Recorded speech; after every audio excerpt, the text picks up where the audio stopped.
ain't gonna lie to you guys, Kuma has a long ass flashback and I ain't mad at it. It's been pretty darn good, probably one of the best flashbacks in this series. This is One Piece chapter 1100. It is titled Thank You Bonney. I thought it was really good. We got to learn more about Kuma and his involvement with Vegapunk, the world government, the deal he made with the devil, made that reference in the last chapter, and overall just world building in general. But if you guys enjoy regular One Piece reviews like these, make sure you guys like the video, subscribe to the channel, and hit the notification bell so you guys never miss out on a new video. With that away, my name is Potential Unleashed, and let's get into this review. The chapter, it starts out with Kizaru. He is talking to Vegapunk, talking about how this location is definitely in the different direction in terms of temperature from Punk Hazard. We know originally with dealing with Caesar that they originally were a part of working at Punk Hazard, and they ended up moving here, moving to Egghead Island. And so Kizaru, he's talking about, you know, you can't really do the different plans that you wanted to do, like without the government knowing. Like, you made a deal with the pirate and you're in the government facility. Like, you should have been more careful, because apparently there was a transponder snail that was able to pick up everything that they talked about. And so now the world government knows about Vegapunk's involvement with Kuma. This chapter also confirms that Kuma had a bounty. Well, his first bounty was 296 million. In the last one, they talked about how when he went on to the sea and he sunk King Bakori, that is where he got his bounty. And we all speculated if this was his original one, if this was his 296, when did he get that increase? But apparently this is what it always was. Saturn, he knows everything that went on, and he says, hey Kuma, if you want to save your daughter, we have some conditions for you, and one of them is for you to become a warlord of the sea, because apparently a few days ago they found themselves short a member because of a rookie named Ace. And this is really interesting for a couple of reasons. Number one, I love the fact that in Wano we got to see more about Ace, that he visited the land of Wano, interacted with Yamato, wanted to take down Kaido before he was a part of the Whitebeard Pirates. I think that's really cool that even after his death we still get to see the different things that he accomplished. Another thing that I want to mention is the timing of all this. If you look a little bit later in the chapter, Bonney right now, she is 6 years old, and they say it takes 2 years for Kuma to become a cyborg and do the different things that they did to him, which I'll talk about a little bit later. But looking at this, they say that Ace did something, and so we know that before he joined Whitebeard, he was offered the title or a position to become a warlord. So could that have been because Ace originally, when he was wreaking havoc, we know he's a hothead, we know he goes crazy,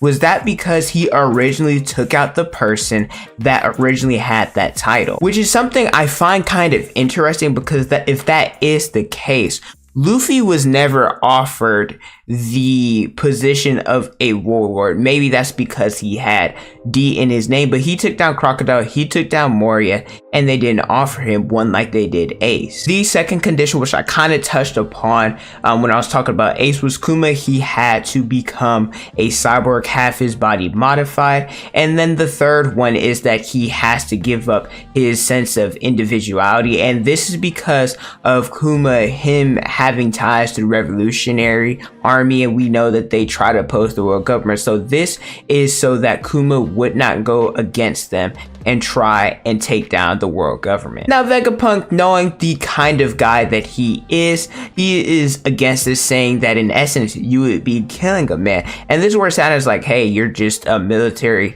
scientist for us, so you shouldn't have any say. And I'm with Saturn on this one, not saying I agree with what he's doing, but Vegapunk knew damn well what he was doing when he told Dragon he's not joining the freedom fighters because they don't have money. I understand that he needs money for research, but if they're funding you, in essence, you just have to shut up and do your job. Not saying that he shouldn't be against it, because that is morally wrong, but that's like if somebody comes to your house, you invite them in. Well, you feed them, give them a place to stay. They have to live by your rules, and if they don't like it, they can leave. But the problem with what Vegapunk did is now that he's affiliated with the world government, if he leaves, he knows all their secrets, they're going to kill him. So yeah, Vegapunk, I don't feel sorry for him at all. He has no right to voice his concerns because he's in essence a slave. We see a panel of Kuma crying because he is so grateful that Bonney gets to be cured, because this is the daughter of the girl that he loved, Jenny. Her will, in essence, how she wanted her daughter to live, her will lives on in Bonney, and so Kuma, being the father, wants to ensure that. So like he mentioned, he'd do anything to save her, even become a cyborg and work directly under the world government. So in order for Bonney to be cured, it is going to take 6 months to remove the sapphire scales and then a year of rehabilitation, and it takes 2 years for Kuma to be turned into the heartless cyborg that we know of him in the pre-time skip of the story. To make sure that Kuma doesn't do anything funny, Saturn says, hey, you're not allowed to see your daughter. And so they end up with a compromise, because that's really harsh, that Kuma, he will leave her once she's cured at the Sorbet Kingdom, where they can have someone of the government watch over her while he goes and fulfills his roles as a warlord of the sea. There's also Vegapunk talking in this chapter. He had so many ideas flowing and so much was going on. He's like, man, I wish there was more of me, people that can eat, people that can sleep, people that can poop for me, so I don't ever have to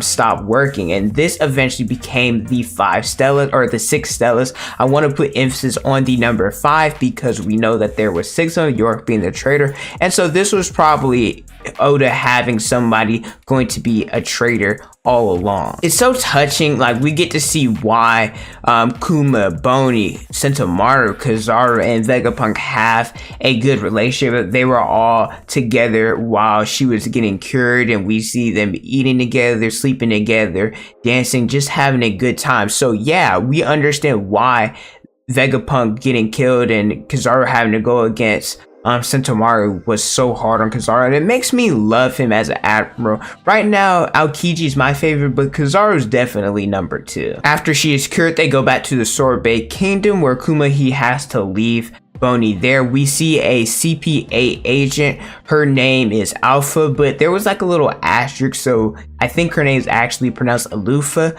Let me know in the comment section below which is the correct saying. She looks a lot like Colorful, I'm not gonna lie. I was like, dang, is that her? And she's there just to make sure that Kuma doesn't do anything funny, because she's like, hey, if you end up doing something funny, I'll kill your daughter. This is where Kuma, he has to say his goodbye, and he pats Bonney on the head saying, I'm glad you were born. Thank you, Bonney. We see newspapers going around. The news of a new warlord of the sea is out. The other 6 originals are there. There's Doflamingo, Crocodile, Mihawk, there's Jinbei, there's Moria, there is Hancock, and it makes mention that I told you guys that this would mean that Kuma became a warlord 4 years ago, and so he would have been the newest warlord of the sea of the 7 original ones that we saw.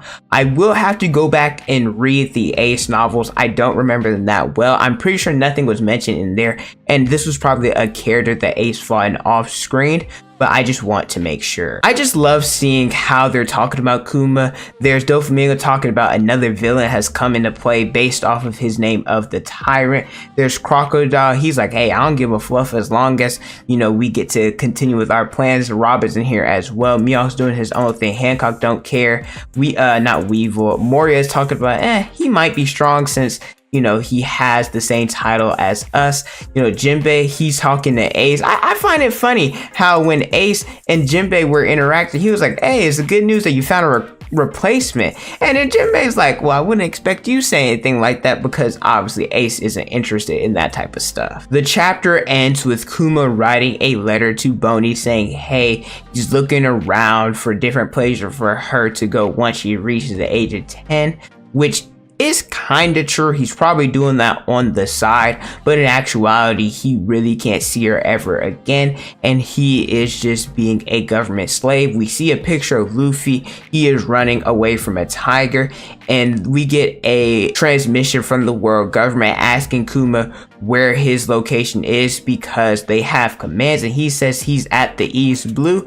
What are his orders? And it looks like he's right outside of Fuchsia Village. No clue what he is doing here. it might be to try and capture Dragon, because we know that Dragon was here at one point, but that was a long time ago and there was never a mention that he made his way back. Maybe it's because Shanks has frequented around here and they might be trying to get him, because the world government, specifically the 5 elders, know about what the true name of the Gum Gum fruit is, that it is the Joy Boy's fruit, the model Nika. So maybe they're trying and reclaim that. Really good chapter. I'm actually surprised that we don't have a break next week. I thought we were getting one, but maybe because I think it was like less than a month ago we got like a sudden 1 week break that wasn't supposed to be there. Maybe this is Oda's way of saying, hey, I got you guys. But I'm excited. Let me know how you guys feel about this chapter in the comment section below. Thank you guys so much for watching. Don't forget to like, comment, and subscribe.